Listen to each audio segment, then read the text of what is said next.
What's up, guys? Um, Small Man Senior, he went back into the house to grab his phone, so I decided I wanted to start the video early and give you guys a little bit of an update on myself. So, right now, or previously, been doing a lot of jiu-jitsu preparation for other people, helping to coach and stuff. But now, since we're kind of transitioning toward doing Submission Battleground, the focus more is about ourselves, trying to still, when we're in the opportunities, help other people, but when I'm going to go against lower belts or whatever, give them less chance, let them work less. My friend, he kind of brought this idea to me from his coach. He said that why would his coach let him do anything for free? That's not gonna help him, right? I think in some instances it's okay for the upper belt to provide some insight, but like he was saying, you wouldn't learn under those kind of circumstances like that, right? You got to try to work your technique against people around your skill, and then when you go against people higher, then you can refine it. So kind of focusing more on doing submissions, getting to submissions from different spots, or getting to my spots and going to the submissions that I'm comfortable with. It's more of the focus right now for both of us. I'm trying to get him to go and sub people, not just control people, but we have enough ideas on control. Let's let them work their defense already. Let them figure some stuff out. That's what I was saying. Not to be mean, but just let them test the free water. I heard this idea before that so much guidance kind of restricts creativity. So maybe let off the gas a little bit and let them try to figure some stuff out, and then come to us when they have a problem. That's the chain of events, right? You keep going to them, eventually they'll seek you. That's that I gotta say, man. So I convinced, at first we were going to sub tonight's class, but Chris then told me no need because times got shifted. But then I convinced him to take the night off. Carter and I kind of wanted to run tonight's class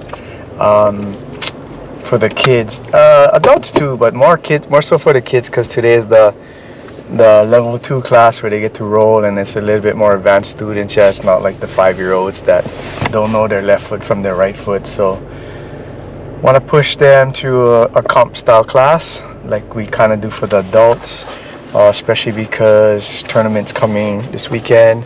I know it's a little bit late, but for the kids, we can push hard. Like the adults, probably not push too hard, because normally that week of your comp, you don't want to push too hard. You're dialing back and just getting the mind straight. Yeah, but for the kids, they can train hard. They're kids, they recover really fast, so we're gonna put them to that and work through that. Last night, kids class, I think the classes in general weren't that big.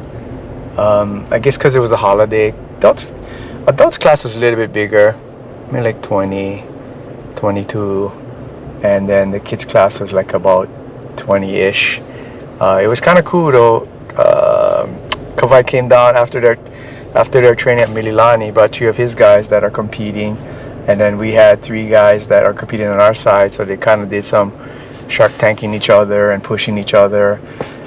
Our guys look pretty good. I mean, don't get me wrong, Kawhi's guys look good too, but they had a slight age advantage. I think our guys are like averaging around 30 years old, and their guys are averaging like 17 years old, so energy levels are different. Our guys started off strong, but as it wore on, I think our guys are getting a little winded, and I think Kawhi's guys are just getting started. Like they're ready to go another 3-4 more rounds.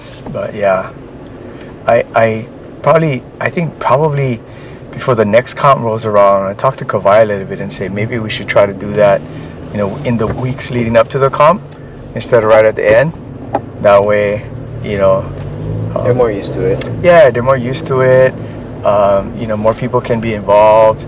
Kind of a class after a class, right? A comp class after the class. So try to talk to him tonight, see what he says about those ideas. I think that's a really good idea of him to bring his guys down. That other guy comes down a lot. I think his name is Bernabe. I don't know. That guy comes down. I see him coming down after they trained at at Mililani. He comes down to Waikele, so it's pretty cool. Getting pretty excited again. Yeah, a few days out from the tournament. Want to see what our kids can do with the trainings that we've been putting them through. So we'll see. We'll definitely have some fun this weekend. One of my old friends from UFC hit me up today, Mark. We trained together when we were white belts. I think he got into the military, traveled around a lot. Hit me up, said he's going to be in town, so he wanted to kind of roll and take some pictures. So hopefully we get to meet up this week. Shout out to my bro Mark. I think that's it for me today. I will catch you guys on the next one. Os Mago. below Os Malos my ghost, don't boast, just roast and toast. To be the boast. The most. The most. Alright guys, stay jitsi. Osa.